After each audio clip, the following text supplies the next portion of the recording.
Certo. No final, né, a frequência? É. Então, gente, boa tarde. Novamente, também dou boa tarde para o professor Renê, professora Májora e professora Marcinha, que estão aí presentes conosco na aula de hoje. Só lembrando para vocês, com relação à nossa frequência vai estar disponível aí no final da aula, certo? E essa frequência vai ser dada através de um formulário, assim como na aula passada, e aí a gente vai se acostumando com essa nova sistemática de presença de vocês, certo? Na aula de hoje, nós vamos retomar o conteúdo 01, tá?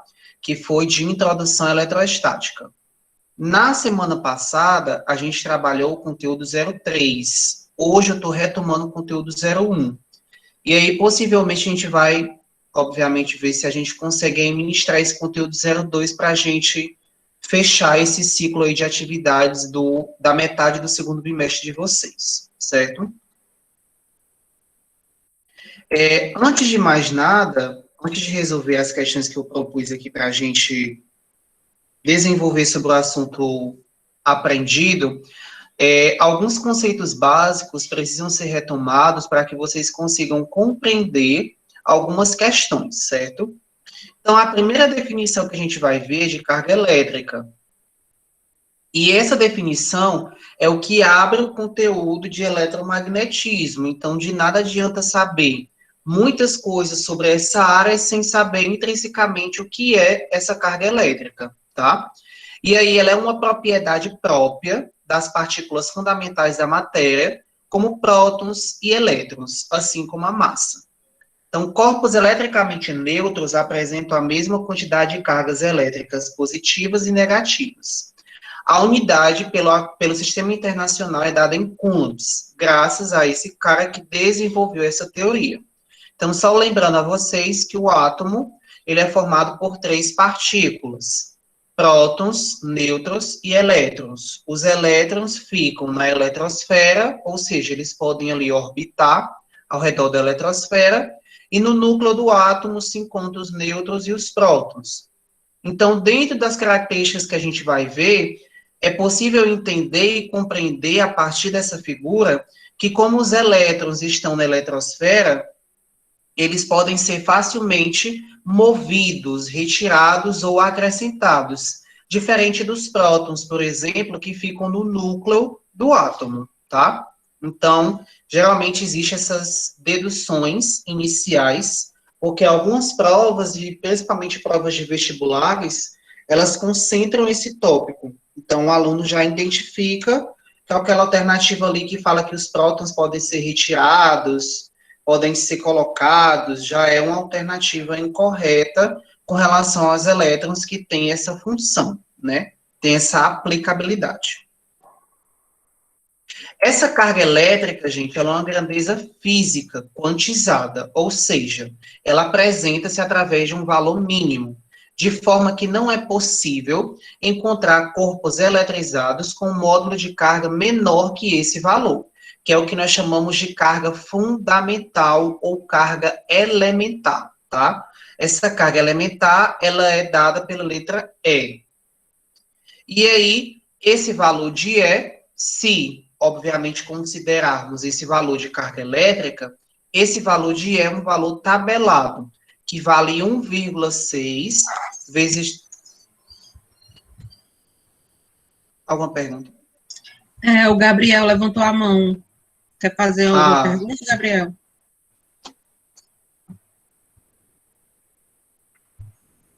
Gabriel?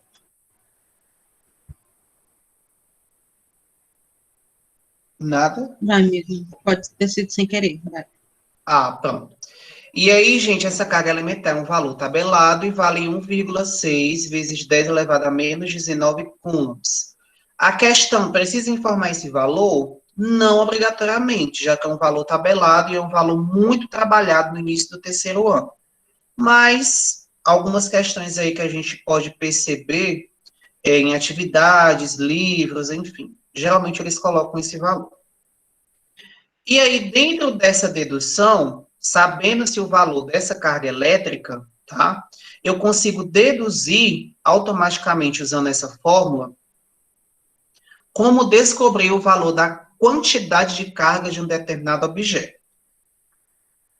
Nessa situação, para eu saber essa quantidade de carga, que é exatamente o valor da carga elétrica, que é dada em coulombs, além do valor da carga elementar, que é um valor tabelado, representado pela letra E, eu preciso pegar esse valor de E e multiplicar por N, sendo N o número de elétrons ou número de prótons, se esse átomo estiver estável na natureza, tá?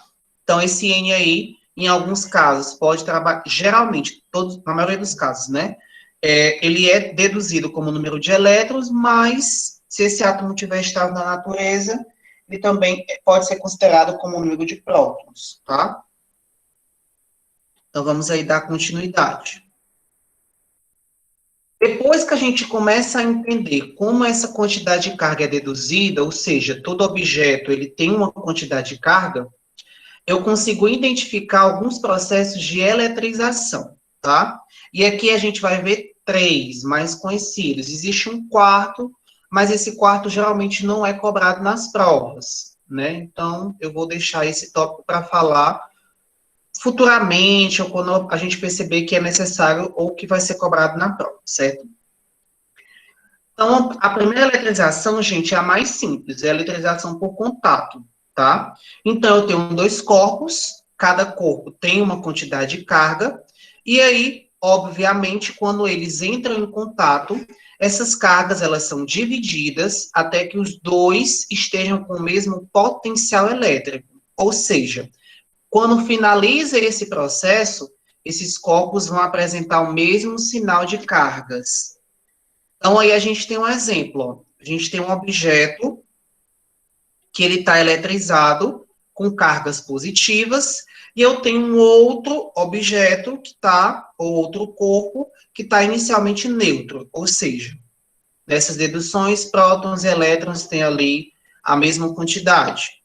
O que é que acontece? Quando esse corpo eletrizado positivamente entra em contato com esse corpo neutro, a tendência é que esse corpo eletrizado positivamente, obviamente, ajude o outro corpo que estava neutro a também ficar positivo. Isso, dessa forma, quando a gente separa esses 2 objetos, eles vão estar com a mesma quantidade de carga, né? Então, dessa forma, o meu corpo que estava inicialmente neutro, após ter entrado em contato com o corpo que estava eletrizado positivamente, passa também a ficar eletrizado positivamente, certo? Alguma dúvida? Eletrização por contato?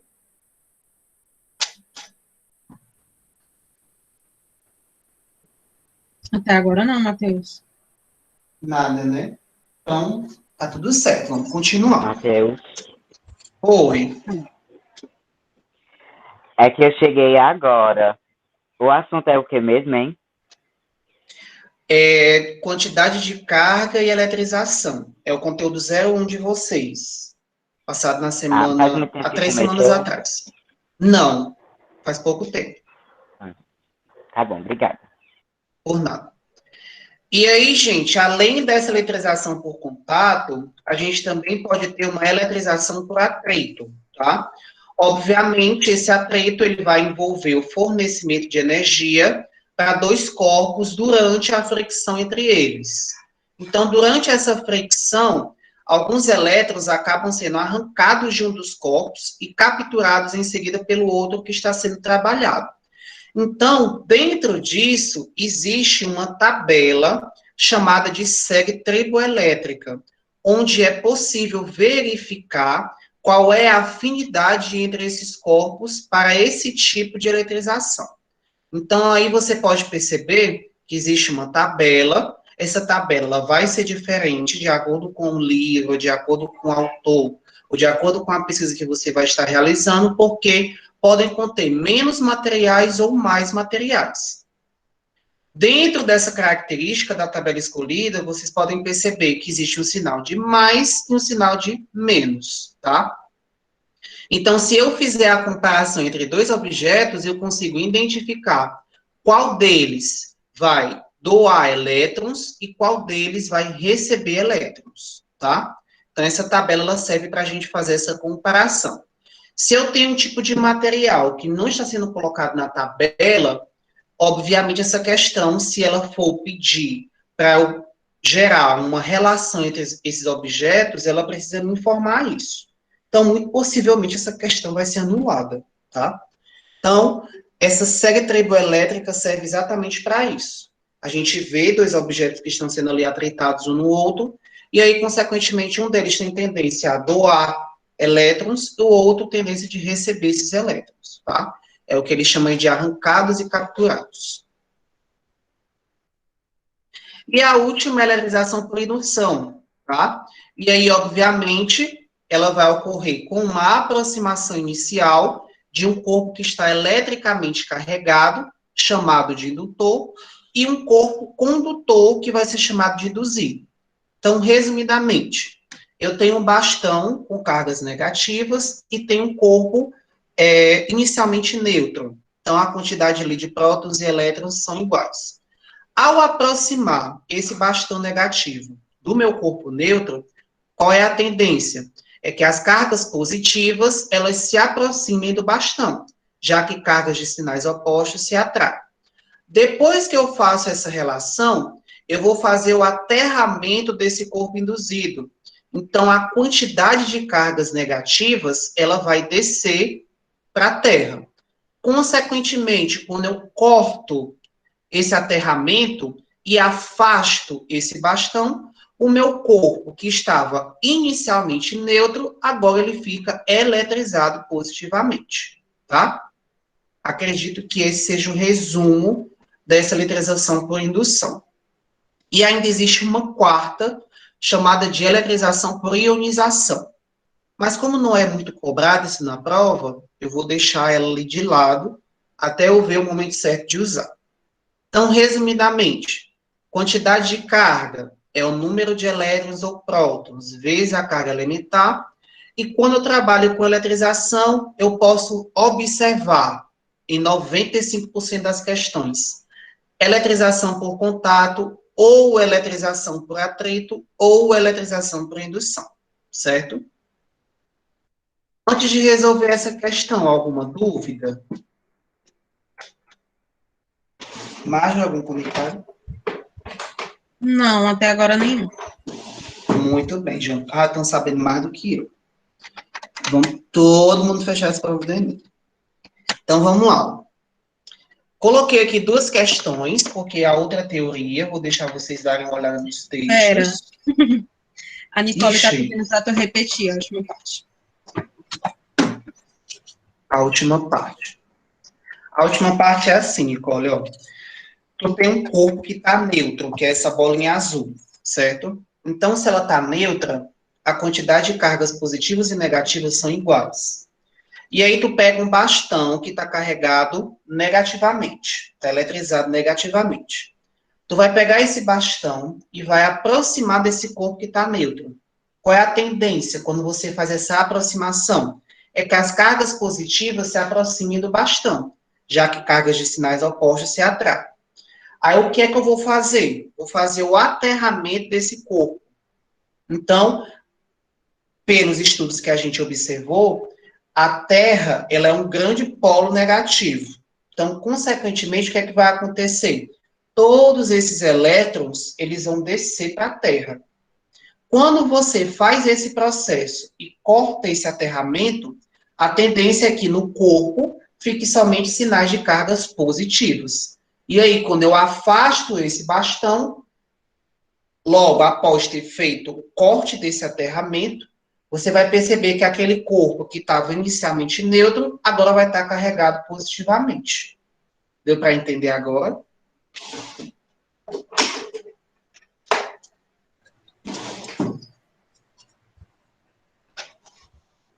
Ok, Matheus. Pronto. Vamos aqui resolver essa questão, gente. Ó. Deseja-se eletrizar um objeto metálico inicialmente neutro pelos processos de eletrização conhecidos e obter uma quantidade de carga negativa de 3,2 microcoulombs. Sabendo-se que a carga elementar vale 1,6 vezes 10 a menos 19, para se conseguir a eletrização desejada, será preciso. Então, a primeira coisa que a gente tem que achar é o valor desse número de elétrons ou desse número de prótons aí que a questão está informando. Se a gente analisar, nós temos duas informações importantes. Nós temos o valor da carga elementar, que é um valor tabelado, então a gente nem se preocuparia com isso, mas a questão já informa para a gente essa quantidade de carga, e eu sei que essa quantidade de carga é negativa. Então, vamos lá. Só ver aqui o negócio. Então, eu sei que essa quantidade de carga é de 3,2 microcoulombs, e eu sei que o valor da carga elementar é de 1,6 vezes 10 a menos 19 coulombs. E aí, a primeira coisa que a gente tem que prestar atenção é fazer a substituição desse prefixo. Prefixo micro corresponde a quanto? A 10 a menos 6. Então, vou fazer uma substituição. Então, a minha quantidade de carga vai ser 3,2 vezes 10 a menos 6 coulombs. E a minha carga elementar continua tabelada do jeito que a gente trabalha, do jeito que a gente estudou inicialmente. Sabendo-se que a fórmula é Q igual a N vezes E, então eu sei que o valor de N é o valor que eu preciso descobrir aí dessa questão. Então, Q é igual a N vezes E. Se esse E está multiplicando, passa dividindo. Então, o valor de Q vai ser... Opa!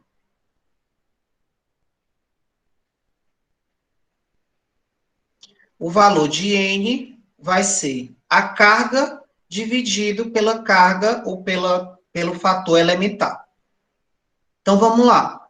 Qual é o valor da nossa quantidade de carga? 3,2 vezes 10 elevado a menos 6. Dividido. Qual é o valor da carga elementar? 1,6 vezes 10 a menos 19 coulombs. Perguntinha. 3,2 dividido por 1,6 dá quanto?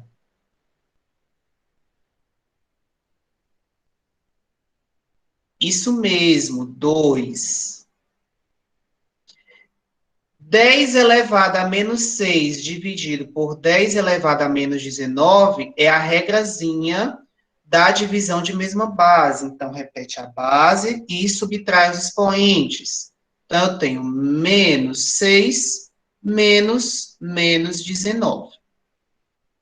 Lembrando nessa situação que aqui eu não tenho uma unidade, porque coulombs com coulombs cancela. Então, continuando.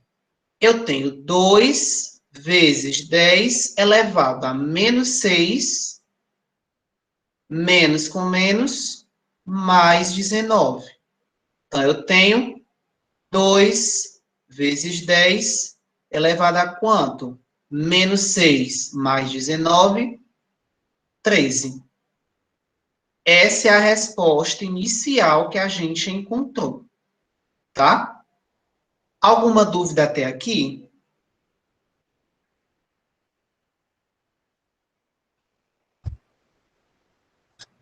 Por enquanto, não. Pronto. A questão informa, gente, que essa quantidade de carga é negativa. Então, para que essa quantidade de carga seja negativa, é necessário eu ter mais elétrons ou mais prótons? Mais elétrons, tá? Então, aqui eu sei, de acordo com os dados que a questão informa, que isso aqui vai ser a nossa quantidade de elétrons, certo? Vamos analisar agora aí as alternativas. Nessa situação, gente, nós não temos nenhuma resposta igual ao que a gente encontrou inicialmente. Prestem atenção, não estou dizendo que a gente não achou resposta. A gente achou 2 vezes 10 elevado a 13. Aí a gente agora vai atribuir um recurso matemático. Nós sabemos que 10 elevado a 12 corresponde a 1 trilhão. Então, o que é que eu vou fazer? 10 elevado a 13, para que ele chegue nesse resultado aqui, eu preciso fazer uma separação aqui, ó. Então, é como se eu tivesse 2 vezes 10 vezes 10 elevado a 12. 2 vezes 10 é 20. 20 vezes 10 elevado a 12 é a mesma coisa que 20 trilhões. Agora sim eu já tenho uma base para trabalhar a minha resposta. Então eu sei que a minha resposta é 20 trilhões de elétrons. Vamos analisar as alternativas. Se eu quero, gente, uma quantidade de carga negativa, se eu retirar elétrons, gente, o que é que vai acontecer? Vai ficar positivo. Então, para que essa quantidade de carga seja negativa, ou seja, para que esse objeto fique eletrizado negativamente, é necessário que eu acrescente 20 trilhões de elétrons, tá? Então, a nossa alternativa aí é a letra C. Letra B está errado, porque se eu retirar, fica positivo. Letra A está errado, porque eu não tenho como adicionar ou retirar prótons, eu só posso trabalhar com elétrons, certo? Alguma dúvida? Deu para entender parcialmente a questão?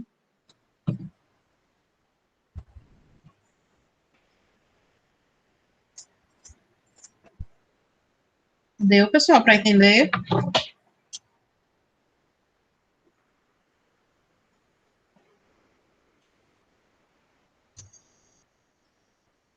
Nenhuma dúvida, Amanda. Um grande Só sim. confirmar. Ah, pronto. Um grande sim em silêncio, entendi. Vamos lá, ó, fazer a próxima aqui, ó.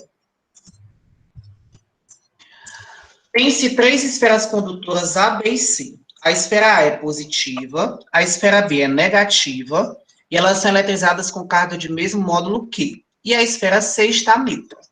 São realizadas as seguintes operações. Toca-se em C, aliás, toca-se C em B, com A mantida à distância, e em seguida separa-se C de B. Depois eu vou tocar C em A, vou manter B à distância, e aí vou separar o C com o A. Depois eu vou tocar o A com o B, mantendo C à distância, depois vou separar. E ele quer saber, no final, qual é a carga que vai ficar na esfera A. Então, a gente tem 3 informações que a gente precisa seguir. Primeira informação, C toca em B. Segunda informação, C toca em A. E terceira informação, A toca em B. Lembrando que a esfera A é positiva, a esfera B é negativa e a esfera C é neutra, ou seja, mesma quantidade de prótons e elétrons. Vamos lá. Estão anotando aí as informações. Eu sei que a carga A, ela é positiva, a carga B é negativa e a carga C nós vamos aí considerar como nula, tá? Ou como zero. Então, nós temos aí 3 cargazinhas a serem trabalhadas. Olha só o que ele quer. Primeira situação. Ele diz que a carga C toca em B. Pelos princípios que a gente viu, o que é que vai acontecer, gente? Quando uma carga tocar em outra carga, o que é a tendência? Essas cargas ficarem com a mesma quantidade de cargas, tá? Essas esferas. Vamos trabalhar aí com esfera para ficar melhor, né? Vou chamar aqui de esfera.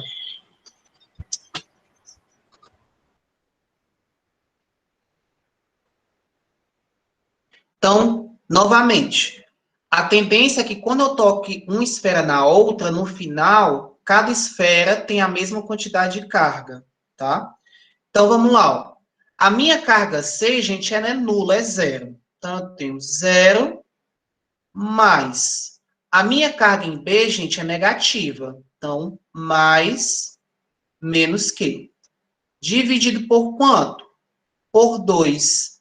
Mateus, por que eu estou dividindo por 2? Porque eu tenho duas cargas e no final elas precisam estar com a mesma quantidade de carga. Duas esferas e elas precisam estar com a mesma quantidade de cargas, certo? Então, a gente tem que mais e menos dá menos, e menos que dividido por 2 é menos que dividido por 2. Vou deixar assim. Segunda situação. C toca em A. Gente, o meu C agora, ele já não vale zero. Ele vale quanto agora? Menos que sobre 2. Então, menos que sobre 2 mais. Meu valor de A é mais que. Dividido por 2. Menos que dividido por 2 mais que, aí a gente vai ter que aplicar a operaçãozinha de soma de frações. Então, eu vou fazer o MMC de 2 e 1, que é 2, divide por baixo, multiplica por cima. Então, 2 dividido por 2 é 1, 1 vezes menos que, menos que. Supõe-se que aqui tem 1, 2 dividido por 1, 2, 2 vezes que, 2 que. Tudo isso ainda sendo dividido por 2. Menos que mais 2 que. Dividido por 2, dividido por 2. Divisão de fração. Repete a primeira e multiplica pelo inverso da segunda. Então, eu tenho no final Q dividido por 4. Então, aí agora a minha carga C, que estava nula, ela passa a ser menos Q sobre 2 na primeira, mas agora ela passa a ser Q sobre 4. E a gente ainda tem uma terceira situação. Na terceira situação, diz que A toca em B. A minha carga A, gente, da esfera A, ela já não é mais esse valor. Agora, ela é esse valor aqui, ó. Q sobre 4. A minha esfera B já não tem essa quantidade de carga. A minha esfera B agora tem menos Q sobre 2. Tudo isso dividido por 2. MMC de 4 e 2, 4. 4 dividido por 4, 1. 1 vezes Q. 4 dividido por 2, 2. 2 vezes menos Q, menos 2Q. Tudo isso dividido por 2. Q menos 2Q, menos Q, dividido por 4, dividido por 2. Divisão de fração. Repete a primeira e multiplica pelo inverso da segunda. Então, eu tenho menos que dividido por 4. Aliás, por 8. Perdão.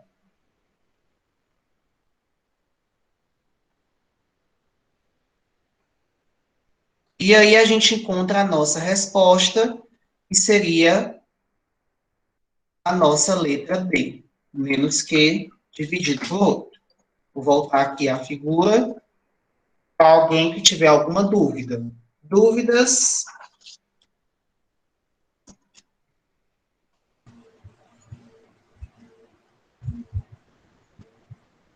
Até agora não. Até agora nada? Não.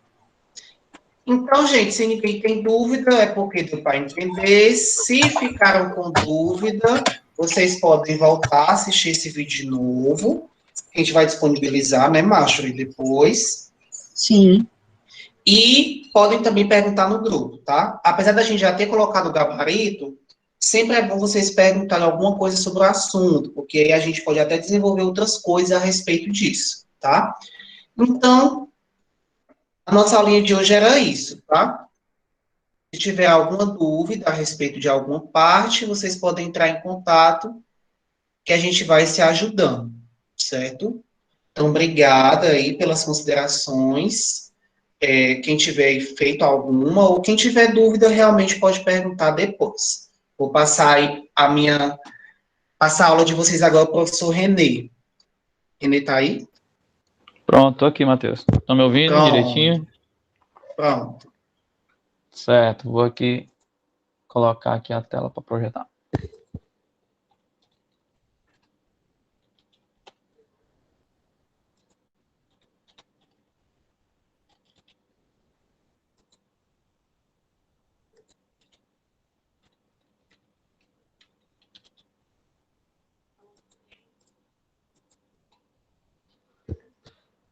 Só um minutinho, pessoal.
Então, tá dando certo a tela? Tá aparecendo? Tá, Vai tá aparecer aparecendo agora. normal. Pronto, beleza, então. Tá dando uma travadinha aqui, mas vai dar certo.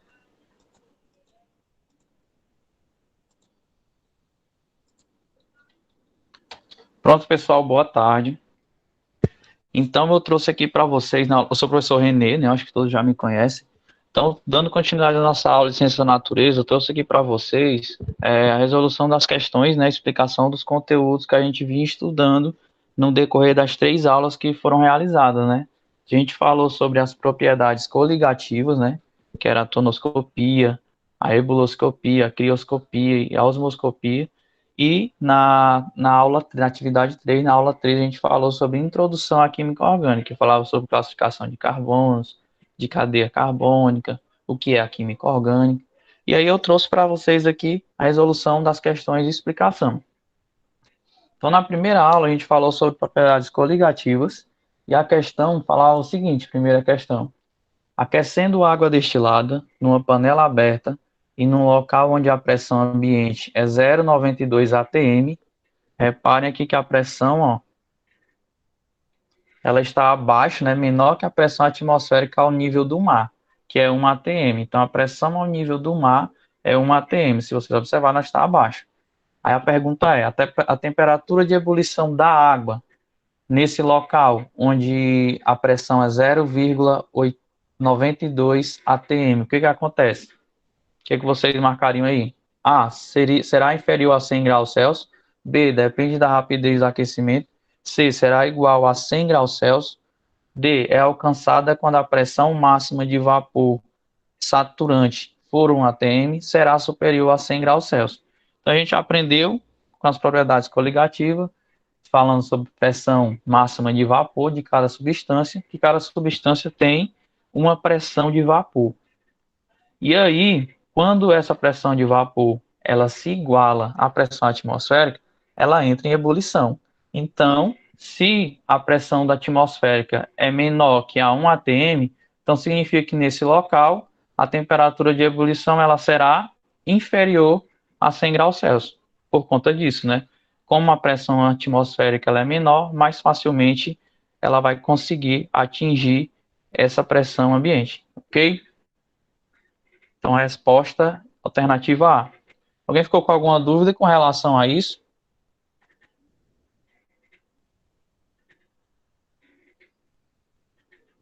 Não? Até agora não. Pronto. Não, estão dizendo que não. Pronto, ótimo. Dando continuidade, propriedade coligativa. Ao se cozinhar alimentos em panela de pressão, a temperatura atingida pela água de cozimento é superior a 100 graus Celsius. Principalmente porque, né? O que acontece na panela de pressão? Então, na panela de pressão, como o nome já diz, né? Lá dentro a pressão ela é maior, né? Então, como o ambiente lá dentro a pressão é maior, para a água ferver, ela vai ter que chegar a atingir uma temperatura também maior. Se a pressão reduz, reduz o ponto de ebulição. Se a pressão aumenta, aumenta o ponto de ebulição, porque a substância ela vai precisar atingir uma pressão maior. Então, o que acontece dentro da panela de pressão, né? A resposta aqui no caso da questão 2 seria que a pressão a que o líquido está submetido dentro, né, da panela, ela é superior a 1 atm. Então, por conta disso, é que o líquido lá, né, ele vai entrar em ebulição a uma temperatura maior que 100 graus Celsius. Isso vai fazer com que ocorra cozimento de forma mais rápida, porque vai conter um líquido com água mais quente, né, lá dentro, uma temperatura maior. Então, reduzindo o tempo de cozimento. Ela não vai entrar em ebulição. Resposta alternativa é. Então, mas está tranquilo, né? De novo, revisando aí, quando aumenta a pressão do ambiente, aumenta a temperatura de ebulição. Quando diminui a pressão, diminui também o ponto de ebulição. Devido à sua altitude, a pressão atmosférica no topo do Pico da Bandeira, localizado na Serra do Caparaó, na divisa dos estados de Minas Gerais e Espírito Santo, é menor que 1 atm. Então, olha aqui, ó, é menor que 1 atm. Se a pressão no local mais alto é menor que 1 atm, isso significa o quê? Quem pode me dizer? A água lá vai ferver a uma temperatura mais alta ou mais baixa que 100 graus Celsius, que é a nível do mar?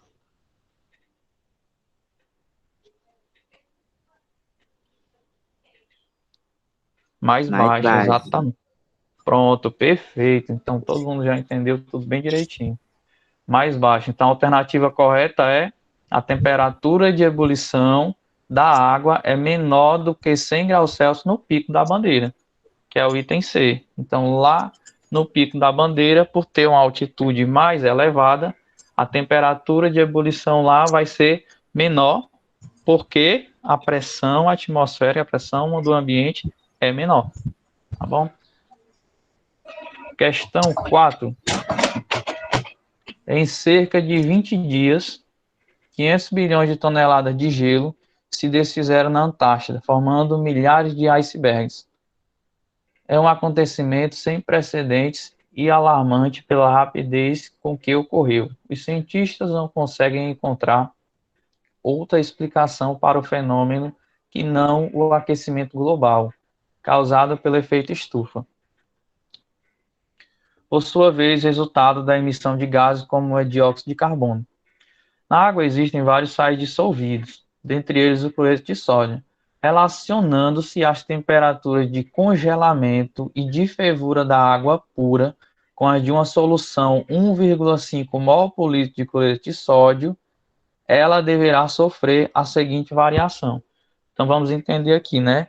Temperatura de congelamento e de fervura da água. Aí vem os efeitos coligativos.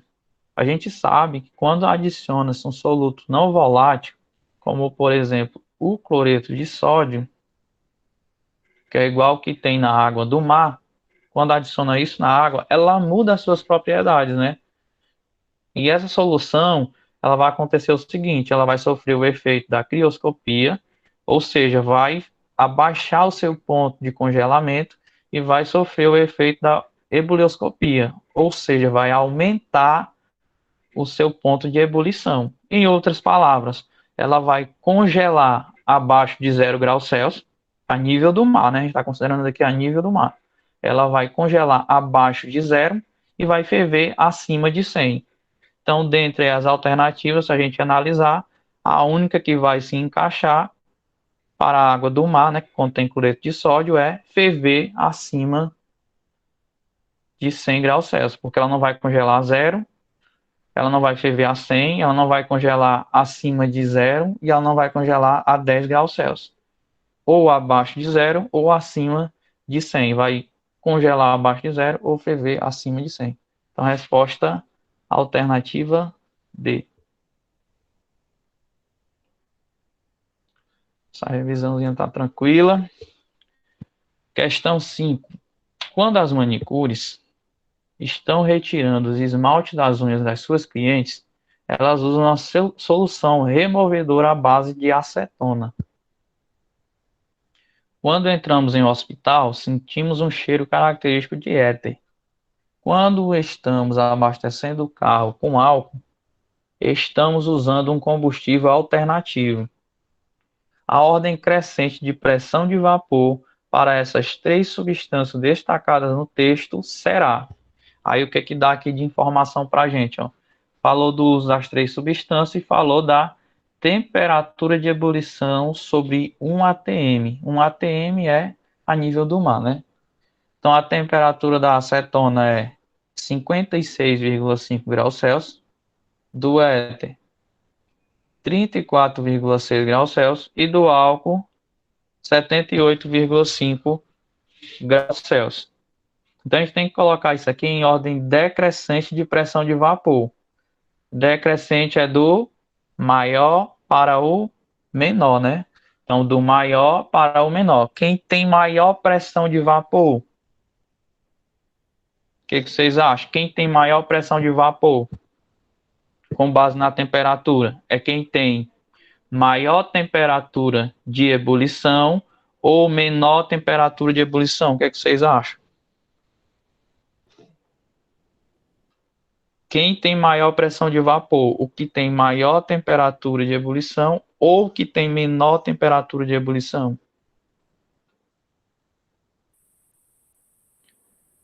O André acha que é maior.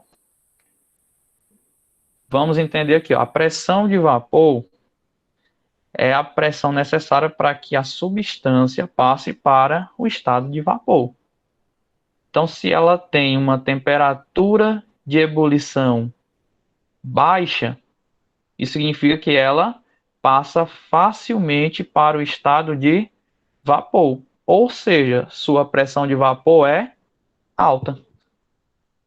Tá bom? Então é assim que vocês vão relacionar. Então, quem tem menor temperatura de ebulição, que no caso é o éter, é o que tem maior pressão de vapor. Então, a ordem fica o éter, porque ele tem a menor temperatura de ebulição, que é 34,6. Depois do éter, quem vem? A acetona,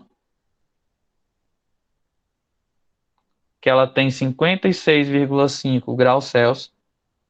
E depois da acetona vem o álcool, que tem 78,5 graus Celsius. Então, de novo, entenda aqui comigo. O que é a pressão de vapor? É a pressão necessária para que a substância passe para o estado de vapor. Se ela tem um ponto de ebulição baixo, então significa que ela passa facilmente para o estado de vapor. Então, sua pressão é alta. Porque essa energia é para conseguir romper essa barreira, né, digamos assim, é mais fácil para ela, porque ela tem mais pressão. Tá bom? Então, qual seria a resposta correta? Alternativa B. Alguma dúvida com relação a isso?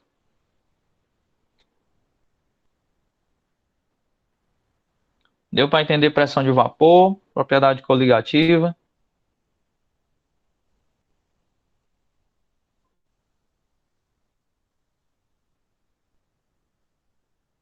Tá bom. Pronto, a Nicole disse que deu para entender. David também. Outra propriedade é a osmose, que a gente vai falar sobre ela agora. A osmose é um processo espontâneo que ocorre em todos os organismos vivos e é essencial à manutenção da vida. Uma solução 0,15 mol por litro de NaCl, cloreto de sódio, possui a mesma pressão osmótica das soluções presentes nas células humanas. Então, está comparando aí, né, a célula humana com a solução de cloreto de sódio. A imersão de uma célula humana em uma solução 0,10 mol por litro de NaCl tem como consequência a... Então, analisem aqui, ó. A solução que parece com a célula seria 0,15 mol por litro. E a solução que a gente colocou em contato com a célula é 0,10 mol por litro. Então, como é que a osmose ela acontece? Ela acontece sempre no sentido de buscar diluir, né? O solvente ele vai passar da solução mais diluída para tentar diluir a concentrada. Então, se a gente observar, nesse caso a gente está entendendo que a concentrada é a célula, né? Nesse caso, a gente está entendendo que a concentrada é a célula. E aí a gente tem a outra solução do lado da célula, que seria 0,10. Como ela é mais diluída, a 0,10, então o que vai acontecer? O líquido ele vai passar da solução, o solvente vai passar da solução 0,10 mol por litro de NaCl para dentro da célula. Tá certo? Então, no processo de osmose espontânea acontece isso, vai ocorrer a diluição do mais concentrado. Nesse caso, o mais concentrado é a célula. Então, vai ocorrer a passagem de solvente do menos concentrado, que seria a solução 0,10 mol por litro, para a célula. Então, vamos analisar qual é a alternativa correta. A consequência seria, né, como consequência, a dissorção de íons Na sobre a superfície da célula, a difusão rápida de íons Na+, para o interior da célula, a diminuição da concentração das soluções presentes na célula, a transferência de íons Na da célula para a solução, a transferência de moléculas de água do interior da célula para a solução. Então, se vocês observarem, essa daqui que diz que a transferência dos íons Na não tem nada a ver, né? Porque geralmente é o solvente. Então, sobrou somente a C e a E. Se vocês observarem, na E fala que é das moléculas de água do interior da célula. E a gente está vendo que é o inverso, né? Porque a solução ela está menos concentrada.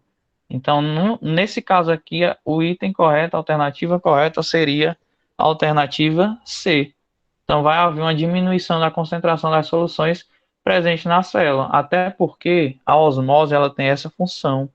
As soluções elas vão buscar equilíbrio entre si.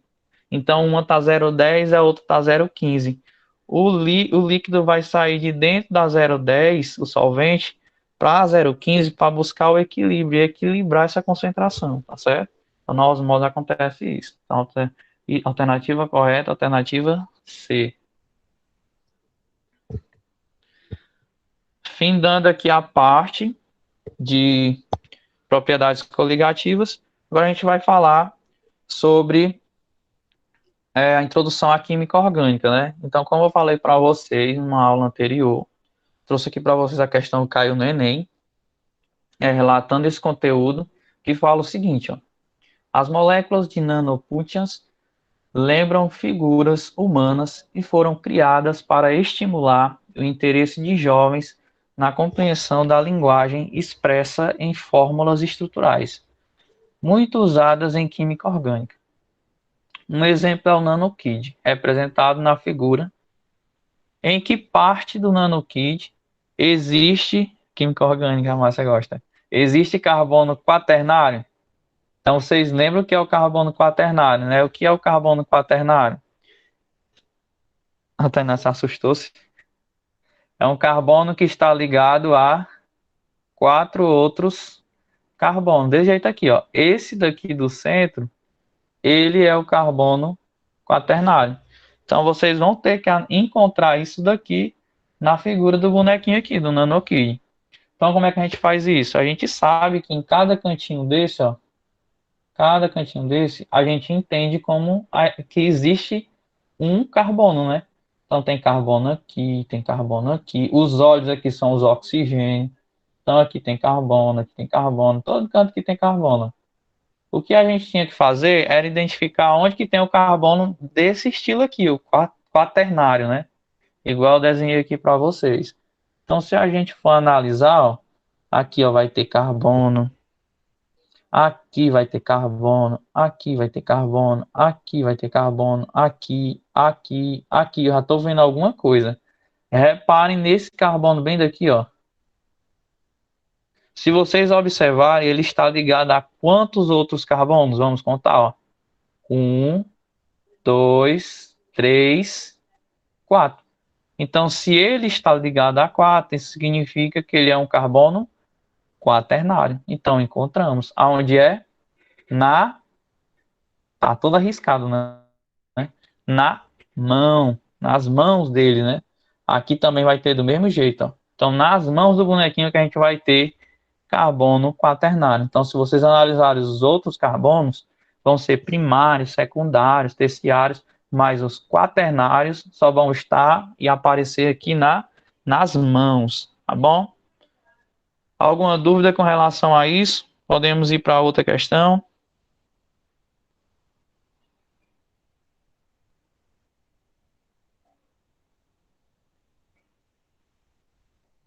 Pronto. Então, nossa última questão de hoje, bem facinho, é mesmo, assim, bem facinho. Para você acertar nessas questões. Se cair desse tipo aqui é para você acertar. Não vai errar nenhuma. Questão 8. O citral é uma substância de odor fortemente cítrico.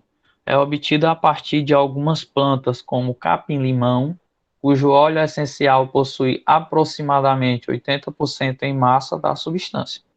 Uma de suas aplicações é na fabricação de produtos que atraem abelhas, especialmente do gênero Apis, pois seu cheiro é semelhante a um dos feromônios liberados por elas. Sua forma molecular é C10H16O. Então tem 10 carbonos, 16 hidrogênios e um oxigênio. Com uma cadeia alifática. Olha aí, começou a aparecer os termos. A alifática é o mesmo que aberta. São sinônimos. De 8 carbonos. O professor aqui diz que tem 10 carbonos e aqui ele já diz que tem 8. É porque é o seguinte, ó. Quando ele falou que tem 10, é 10 no total. Quando ele disse que a cadeia tem 8 carbonos, é porque é a principal. Então a gente vai já ver o que é o direitinho. Duas insaturações. Que são insaturações? Ligação dupla ou tripla. E essas insaturações estão aonde? No carbono 2 e 6. E dois grupos substituintes metila. O que é isso, grupo substituinte metila? Grupo substituinte metila é um CH3, tá certo? É um substituinte do tipo CH3. Nos carbonos 3 e 7. Então, pronto, ele já deu aí os informes de como é a cadeia. E aí a gente vai ter que encontrar ela, mas tem aqui mais uma informação, ó. O citral, ele possui 2 isômeros. Vixe, professor, não estudei ainda isômero não. O que é isso? Vamos já ver. Isômero geométrico. Sendo o trans o que mais contribui para o forte odor.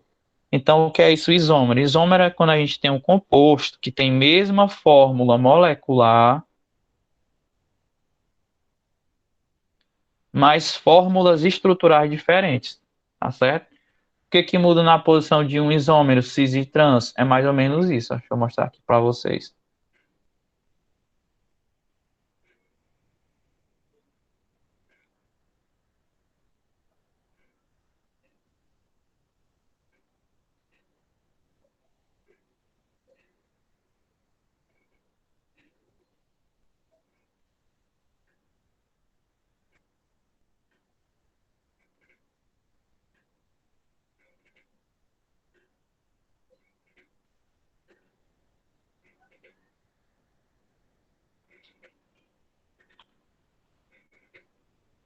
Deixa eu ver se dá para entender direitinho aqui. Então, assim, ó, no cis, a gente vai ter Esses daqui são os 4 ligantes de cada um dos isômeros. São conteúdos que vocês vão ver mais na frente, mas eu vou logo adiantando para vocês. Voltando que vocês já conheceram, que é uma coisa simples. Aqui são os ligantes dos 2 isômeros. Quando eles estão, os 2 principais isômeros, por exemplo, aqui é o CH3 e o CH3. Quando eles estão em lados opostos, a gente chama de trans. Quando eles estão dos mesmos lados, a gente chama de cis. Só isso. Então é isso que a gente vai procurar lá na alternativa. Vamos lá. Eita, professor, agora complicou. Para que se consiga atrair o maior número de abelhas para uma determinada região, a molécula que deve estar presente em alta concentração no produto a ser utilizada é. Então, coloquei aqui novamente para vocês, ó, forma molecular. Se vocês observarem, todos aqui têm 10 carbonos. Em cada cantinho desse tem um carbono. 1, 2, 3, 4, 5, 6, 7, 8, 9, 10 carbonos. E o oxigênio na ponta. Então, todos têm 10 carbono.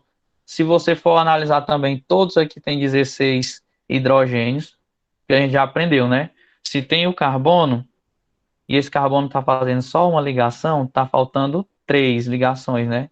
Então, aí, no caso, já dá as 4 ligações dele. Então, se tem carbono, tem hidrogênio. E aí, vai adicionando os hidrogênios, vai dar 16. Todos aqui têm 16 e todos têm um oxigênio. Então, isso aqui não nos ajudou em nada.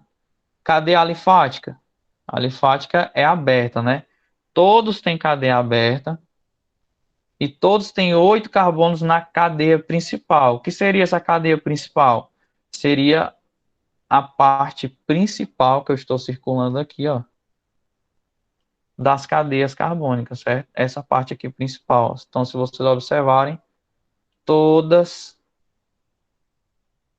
também têm 8 carbonos. Essa é a parte principal.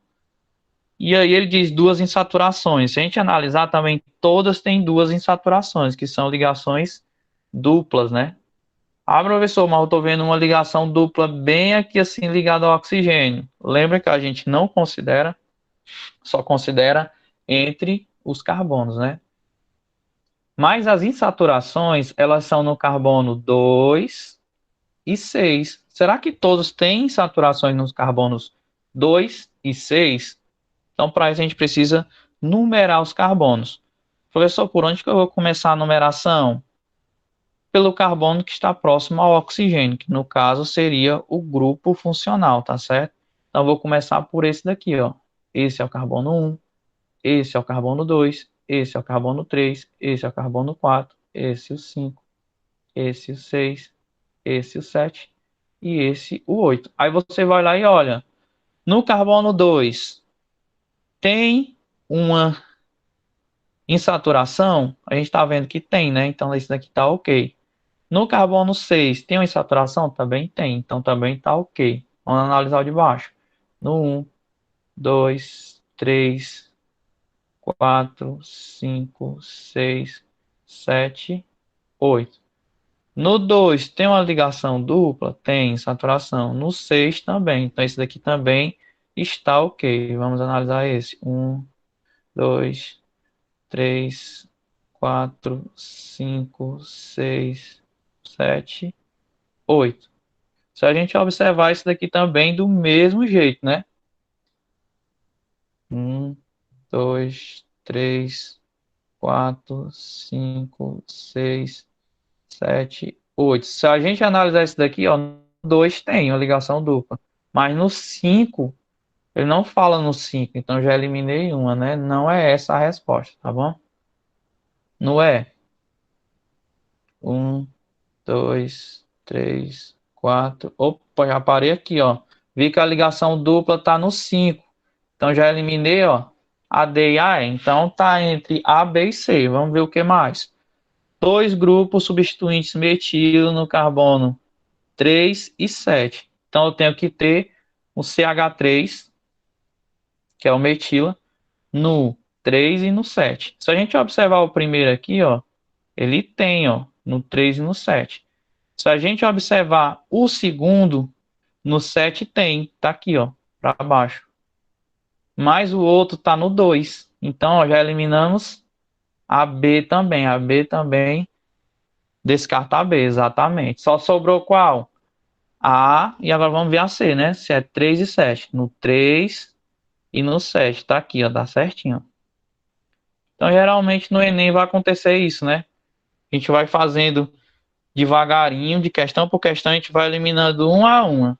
E aí, geralmente no final sobra duas. E aqui sobrou a A e a C.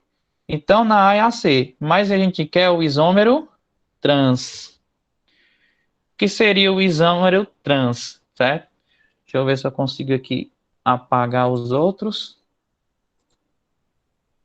Que tá tudo riscado.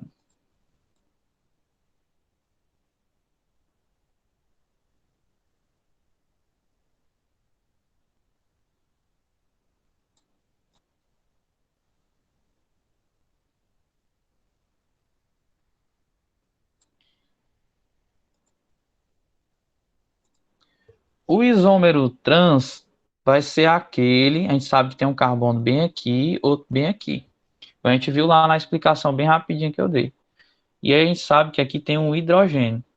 O isômero trans, os dois principais ligantes, eles têm que ter, certo? Eles têm que estar, né, em lados opostos. Então, se a gente observar aqui, ó, a gente tem, ó, como ligantes esse daqui, que é o C dupla OH, tem o hidrogênio, eu risquei bem em cima do hidrogênio, e tem esse outro ligante aqui, e tem o CH3.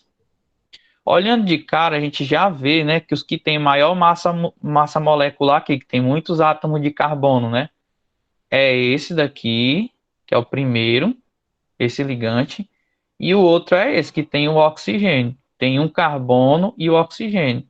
E os outros dois são mais os de massa mais baixa, né, que é o CH3 e o H. Então, se a gente analisar aqui na A, os ligantes, eles estão de lados opostos. Então, a gente já viu que a A é o trans, né? Que eles estão de lados opostos, os dois principais. Mas por que que não é a C? Olha, vamos olhar a C. Os dois ligantes principais são esse e esse, que é igualzinho o da A. Só que se vocês observarem os dois ligantes de massa molecular mais elevada, eles estão todos dois para cima, meio assim para cima, né? Enquanto os outros dois, o CH3 e o H, está para baixo. Então, se eles estão do mesmo lado, então esse daqui é o isômero cis. O cis fica do mesmo lado e o trans eles ficam de lados opostos. Então, a resposta realmente dessa questão é A. Então, a resposta da questão alternativa A. Deu para entender? Bem mais puxada, né? Então, no Enem, geralmente assim, né? Vai envolver vários assuntos. Assuntos de introdução à química orgânica, assuntos mais para frente que a gente vai vendo. Então, a gente vai trabalhando aos poucos cada um deles. Então, pronto. Se ninguém não tem mais dúvida, eu agradeço a todos, muito obrigado e passo para a professora Marjorie. Marjorie está aí? Estou sim. Pronto. Oi, gente, boa tarde. A gente vai dar uma revisada aqui em alguns conceitos principais do conteúdo que a gente está vendo, que é a biotecnologia, certo? Então, a gente iniciou... Essa é a testa, gente. A gente iniciou o nosso bimestre falando um pouco, relacionando um pouco o conteúdo de evolução que a gente tinha visto no bimestre passado com a questão da ciência, né, a evolução do homem e da ciência. E aí, depois a gente fez uma revisãozinha, né, de alguns conceitos importantes sobre o DNA, que a gente vai ficar repetindo, e, por fim, a gente viu uma das técnicas que são mais utilizadas na biotecnologia, que é a técnica do DNA recombinante. Então, eu meio que juntei essas três aulas e peguei os conceitos mais importantes que vocês precisam, né, os que são mais cobrados, tá bom? Vocês estão vendo aí direitinho a projeção? Sim, Marjorie, tá dando para ver, viu? Ok, então vamos lá. Bom, então, antes da gente passar propriamente para os conceitos que nós já vimos, eu queria trazer, né, um conceito novo, certo? Vocês sabem que eu estou sempre dificultando a vida de vocês um pouquinho, né? Então, eu quero sempre puxar um pouco mais de vocês, que eu sei que vocês podem. Então, assim, antes da técnica do DNA recombinante ser desenvolvida, o sequenciamento do DNA, ele teve que acontecer, que consiste basicamente em mapear essas letrinhas aqui que a gente conhece por bases nitrogenadas.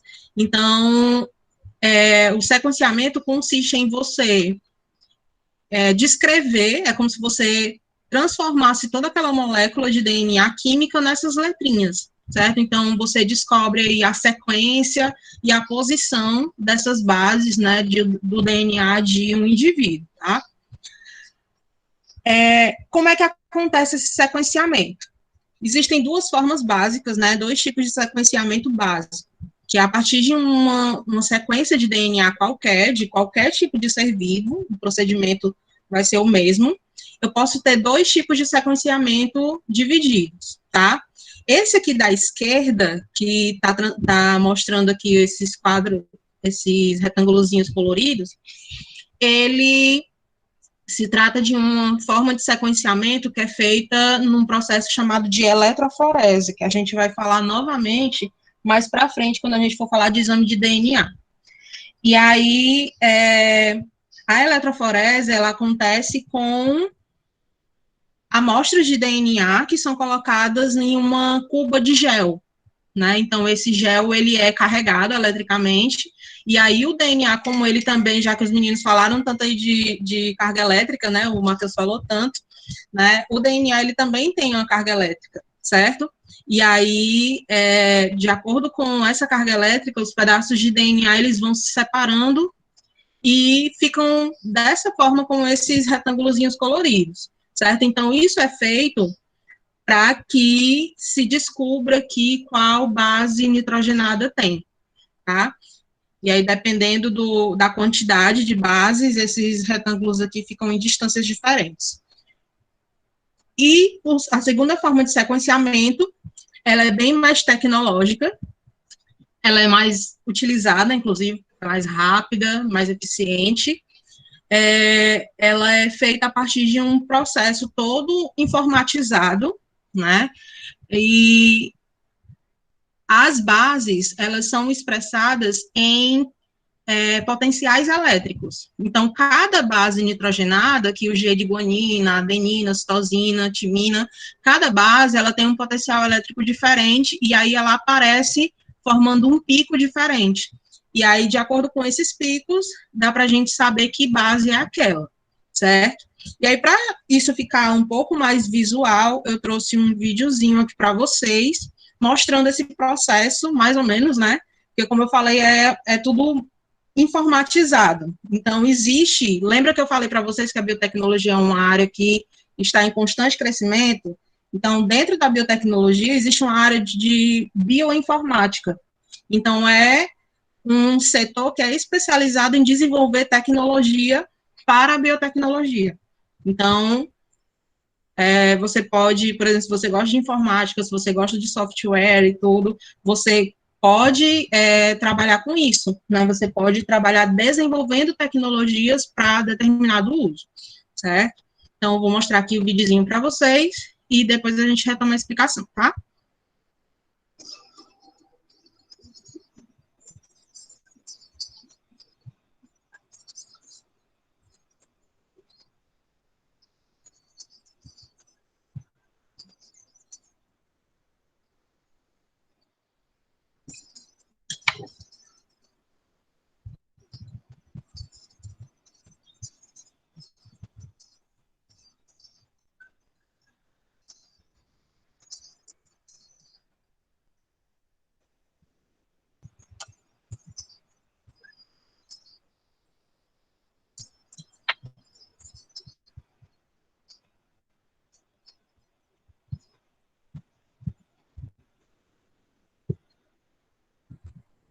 Não tá dando para ouvir, gente, o vídeo?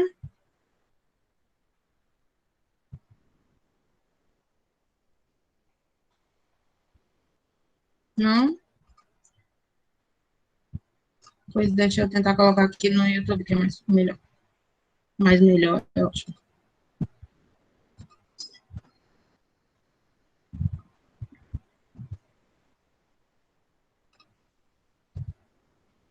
Só um minutinho, tá?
Tá aparecendo, gente, a guia para vocês?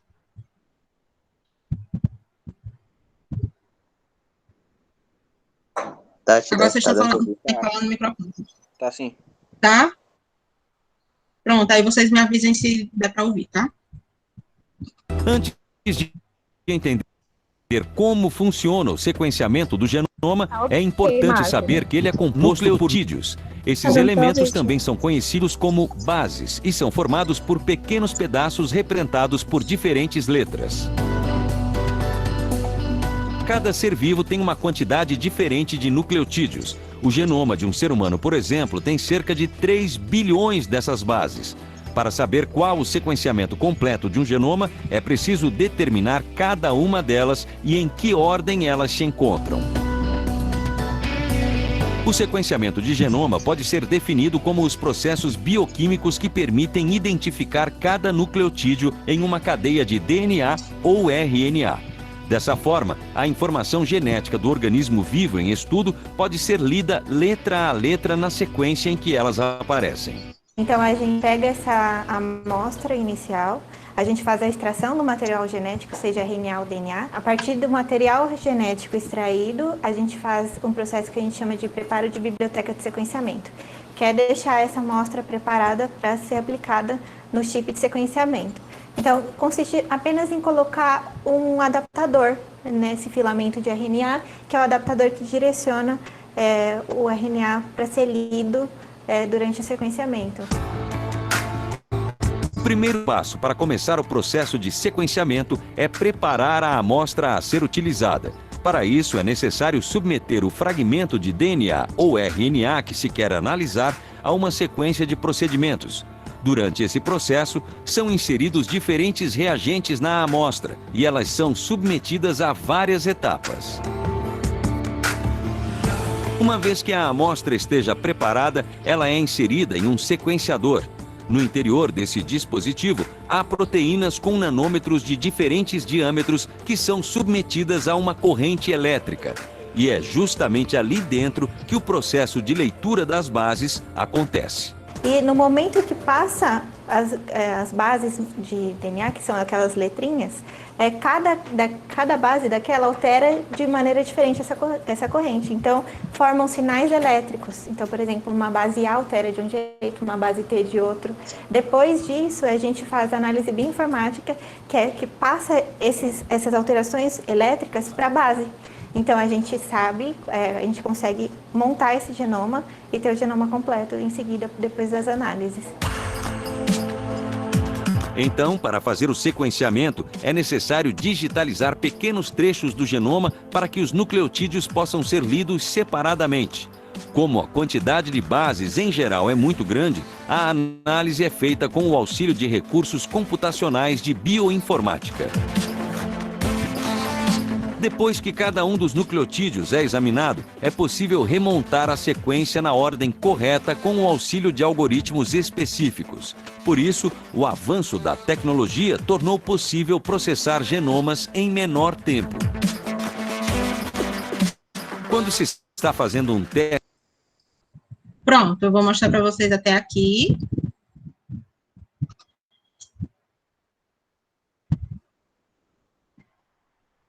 Deu para entender mais ou menos como é que é feito?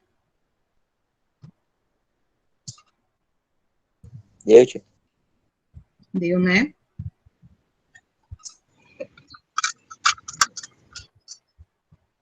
Pronto. Então, hoje a tecnologia está tão desenvolvida que você basicamente tem um trabalho só de tirar uma amostra, né? Ter cuidado para não contaminar essa amostra, claro. E depois todo o processo ele é muito automatizado, né? Então depois você vai fazer a leitura desse DNA e tudo. Mas claro que para se desenvolver toda essa tecnologia é preciso muito conhecimento, né? Bom, então depois do sequenciamento, né? Depois de você conhecer ali a sequência que um DNA tem, é possível manipular esse DNA de diversas formas, e aí a gente viu essa técnica que é uma das principais que existe dentro da biotecnologia, que é a técnica do DNA recombinante. Então, recapitulando aqui do que se trata ela. Geralmente são utilizadas bactérias nessa técnica, né? Então, aqui a bactéria, ela tem o cromossomo dela, o cromossomo bacteriano, mas algumas têm uma porção de DNA extra, que é o plasmídio. Esse plasmídio é como se fosse um cromossomo circular, certo? Então, esse plasmídio, ele geralmente é utilizado, né, porque quando a bactéria se reproduz, é ele que é passado, né, de bactéria para bactéria, então ele vai estar envolvido aí na transferência de material genético entre uma bactéria e outra, e aí esse plasmídio, ele é modificado para se tornar um plasmídio recombinante. Modificado como? Eu tenho uma molécula de DNA, que pode ser humana ou pode ser de qualquer outra espécie que eu queira reproduzir alguma característica, eu vou isolar um gene de interesse, uma característica que eu quero que o organismo expresse, ou uma proteína que eu quero que ele produza. Então, eu vou isolar esse gene e vou adicionar esse gene ao plasmídio bacteriano.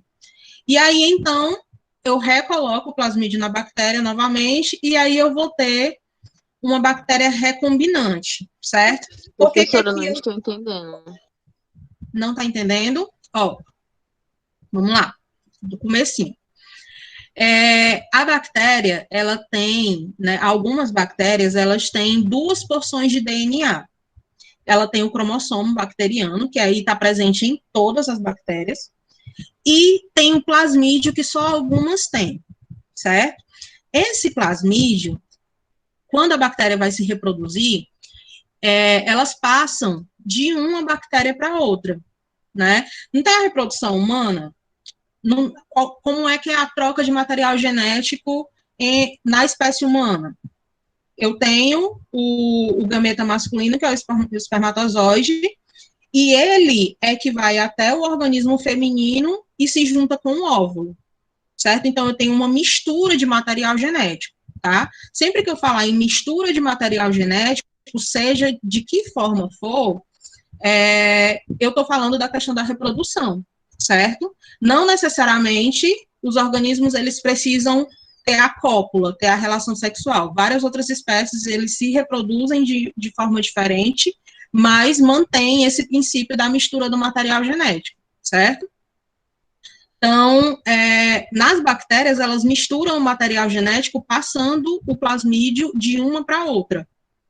Então, o que acontece na técnica do DNA recombinante? Esse plasmídio aqui, ele é retirado da bactéria, certo? Tá aqui o plasmídiozinho sozinho, tá?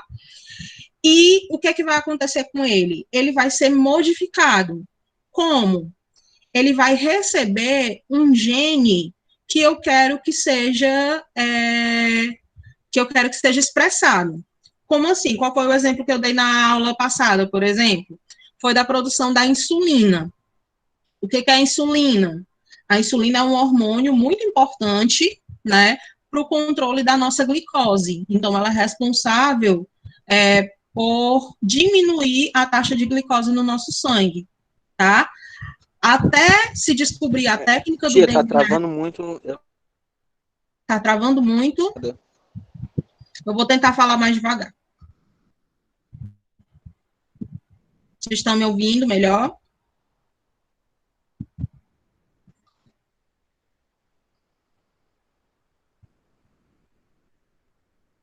Bom, então, continuando. O que que acontecia na questão da insulina, né? Era utilizada antigamente a insulina suína de porcos. Por quê? Porque ela era a mais semelhante à insulina humana. Então, pessoas que tinham diabetes antes, elas injetavam a insulina de porcos, certo? O que isso causava? Várias pessoas tinham alergias, tinham reações, né? Então, não era um medicamento, de certa forma, mas era um medicamento que não era totalmente seguro. Depois do desenvolvimento da técnica do DNA recombinante, o que aconteceu? Foi isolada o gene que produzia a insulina humana, tá? Isso do DNA humano. Foi isolado esse gene da produção da insulina.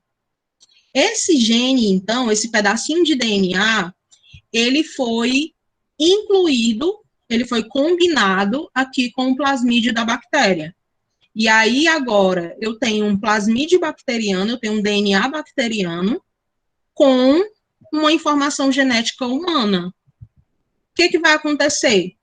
Esse plasmídio, então, ele vai ser recolocado na bactéria, e a partir daí, essa bactéria vai produzir insulina humana para mim. Isso em grande quantidade. Imaginem bilhões, trilhões de bactérias produzindo insulina. Então, essa é a questão do DNA recombinante. Eu conseguir fazer com que determinadas substâncias de interesse sejam produzidas em larga escala, né, no nível industrial, certo? Tá dando para entender, Sara, agora?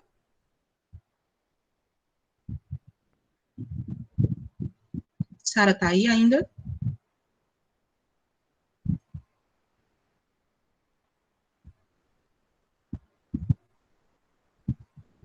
Ótimo. Pronto. Então, resumidamente, o que é a técnica do DNA recombinante? Eu pego um gene, uma informação genética do meu interesse, que pode ser para uma produção de uma substância, ou para expressar determinada característica, coloco ela dentro de um DNA bacteriano, e aí, a partir daquele momento, essa bactéria vai produzir aquela substância para mim, certo?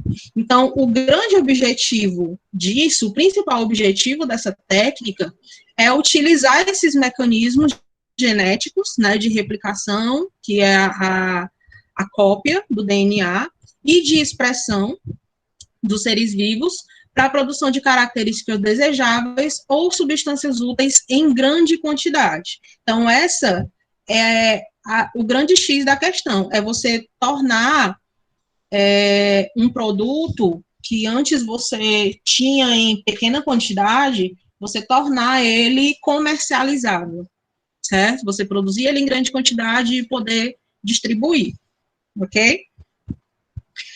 E aí, quando eu faço essa modificação através dessa técnica do DNA recombinante, eu tenho, então, a produção de um organismo transgênico, tá? Então, sempre que vocês ouvirem falar em um organismo transgênico,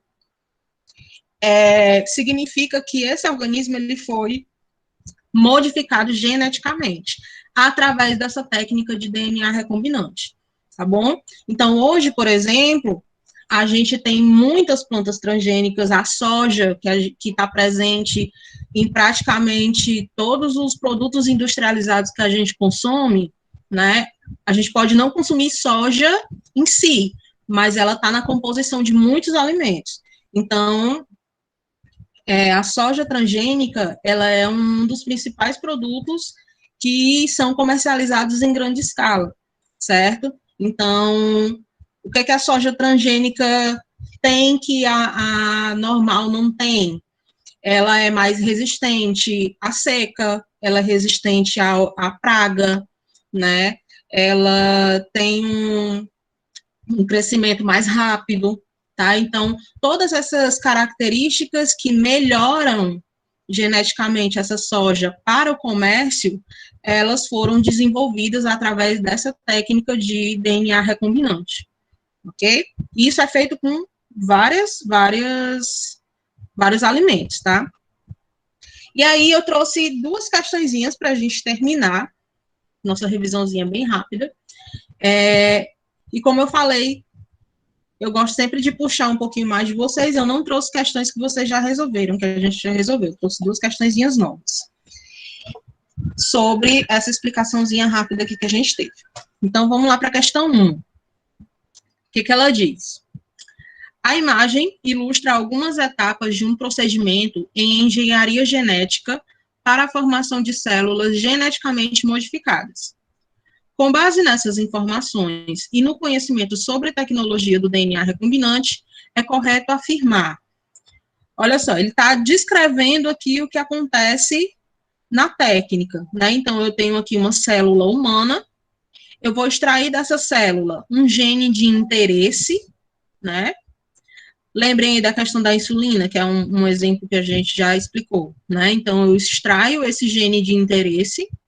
Aqui embaixo eu tenho a bactéria com o plasmídio. Esse plasmídio, ele é extraído. E olha quem a gente tem participando aqui, a enzima de restrição. Lembrando, o que é que a enzima de restrição faz? Ela tem o papel de atuar como uma tesoura, né? E ela é uma tesoura programada, direcionada.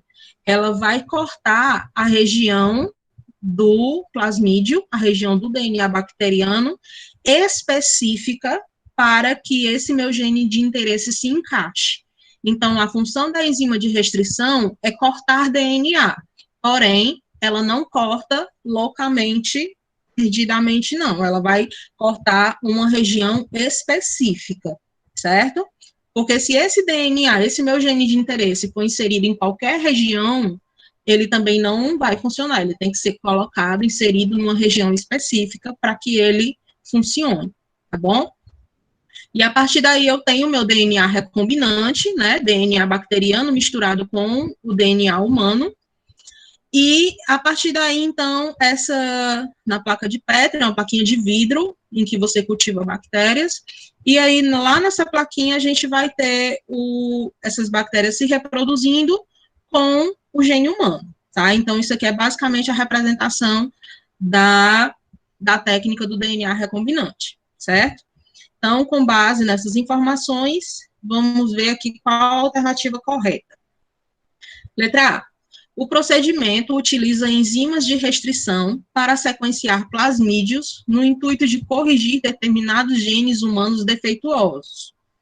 Letra B. No experimento, são produzidas bactérias transgênicas a partir da inserção de DNA recombinante com a presença do gene humano de interesse. Letra C. As bactérias geneticamente modificadas receberam fragmentos de plasmídios provenientes do material genético de células humanas selecionadas. Letra D. Durante o procedimento, as enzimas ligantes e as de restrição editam um fragmento de DNA de uma bactéria que passa a viver dentro de uma humana transgênica. E letra E. O procedimento utiliza células humanas geneticamente modificadas. E aí, qual seria a alternativa correta aí nessa questão? A, B, C, D ou E?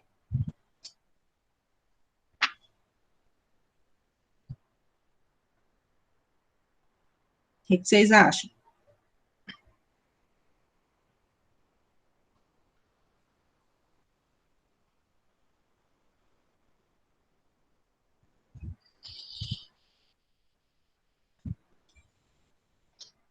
E aí, gente? Algum chute? Letra A.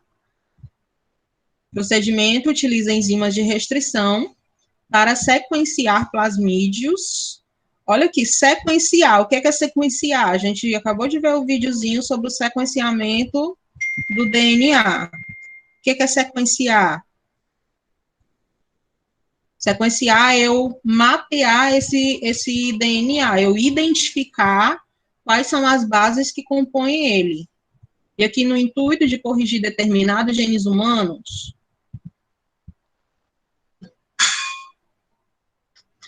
eu não colocaria essa. Letra C. As bactérias geneticamente modificadas receberam fragmentos de plasmídeos provenientes do material genético de células humanas selecionadas. Olha o que ele está falando aqui, Ávila. As bactérias modificadas receberam fragmentos de plasmídeos provenientes do material genético de células humanas. Os plasmídeos são das células humanas?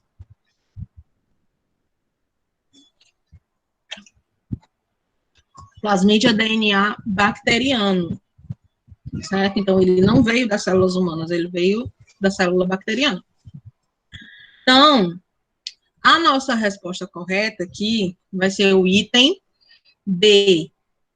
No experimento, são produzidas bactérias transgênicas a partir da inserção de DNA recombinante, e esse DNA recombinante, ele tinha a presença do gene humano de interesse, certo? Então, gente, tentem se habituar a essa descrição aqui. Isso daqui está explicando o que é a tecnologia do DNA recombinante. Então, isso vai vir escrito de várias formas diferentes, mas o sentido é sempre esse. Então, eu vou ter uma bactéria transgênica que foi modificada geneticamente, e essa modificação, ela aconteceu porque ela recebeu um DNA recombinante. Que DNA recombinante foi esse? Foi o plasmídio, junto com um gene humano, né, de interesse, tá? Alguma dúvida?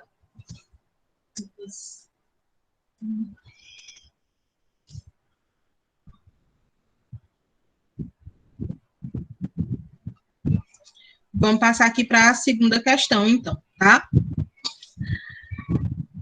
Então, o que diz? A biotecnologia pode ser definida de maneira bem ampla como uma atividade baseada em conhecimentos multidisciplinares que utiliza agentes biológicos para fazer produtos úteis ou resolver problemas. A formação de organismos geneticamente modificados, que são conhecidos como OGMs, transgênicos, é proporcionada pela tecnologia do DNA recombinante, processo biotecnológico que inclui em seu procedimento experimental. Então, o que está presente no procedimento experimental da tecnologia do DNA recombinante? Letra A, a utilização de enzimas de restrição que irão inserir o fragmento do DNA isolado no material genético do futuro OGM. Letra B, o conhecimento do gene que deverá ser isolado, cortado e posteriormente inserido no genoma do futuro OGM. Letra C, a indução de novas mutações para que o OGM possa ser bem adaptado e produzir os compostos de interesse do ser humano. Letra D, a ativação dos introns para a síntese de novos DNAs que viabilizarão a tradução de proteínas benéficas aos seres vivos. E letra E, a criação de um novo código genético para o organismo que irá surgir, mais bem adaptado e com características de interesse para o ser humano. E aí, qual alternativa vocês arriscariam?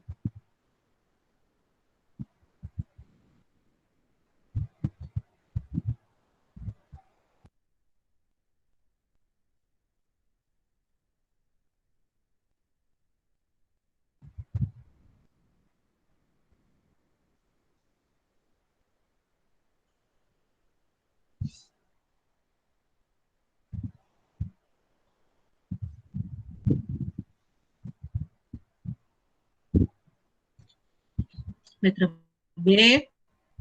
Vamos lá ver se a B é a correta.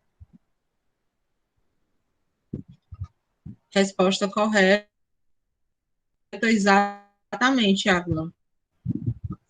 Item B, né? O conhecimento do gene, que deverá ser isolado, porque se eu tenho um gene de interesse, então eu sei do que esse gene se trata, certo? Então eu conheço ele. Então, o conhecimento do gene que deverá ser isolado, cortado esse gene tem que ser separado, né, pelas enzimas de restrição, e posteriormente ele vai ser inserido no genoma, no DNA do futuro organismo geneticamente modificado, certíssimo, ok? Então, aqui está falando de todo o processo, o gene é isolado, cortado e depois inserido no DNA do organismo que vai ser modificado, ok? Então, gente, dando só aquela relembrada, né, do roteiro de estudo de vocês, certo? Lembrando que a aula vai estar posteriormente disponível para vocês no YouTube, tá? Já que estamos em semana de devolução de atividades, de colocar as atividades em dia, lembrem sempre de acompanhar, né, as tabelas que os diretores de turma estão enviando para vocês durante a semana, para saber qual a situação que vocês estão, e vamos colocar as atividades em dia. Eu estou abrindo aqui o formulário para que vocês possam enviar a frequência de vocês agora. Então, aí está o link.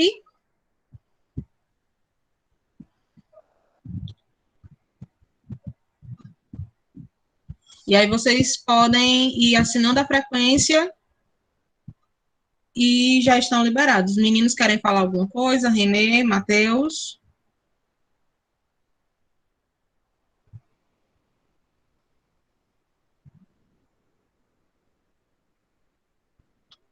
Acho que não. Então é isso, gente. Cliquem aí no link. Se tiver algum problema, me avisem.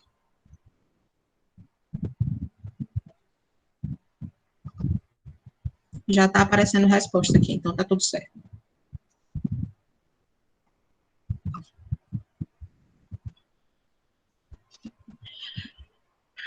Então, gente, obrigada pela presença. E aí vocês podem ir respondendo a frequência. Quando vocês terminarem de responder, podem ir saindo da sala, que aí é o tempo que eu vou fechar o formulário depois. Um cheiro.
Oi, Everson, acabei de enviar. Vou colocar aqui de novo o link.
Tobias, a Leonardo, Emanuel, tá faltando vocês na frequência.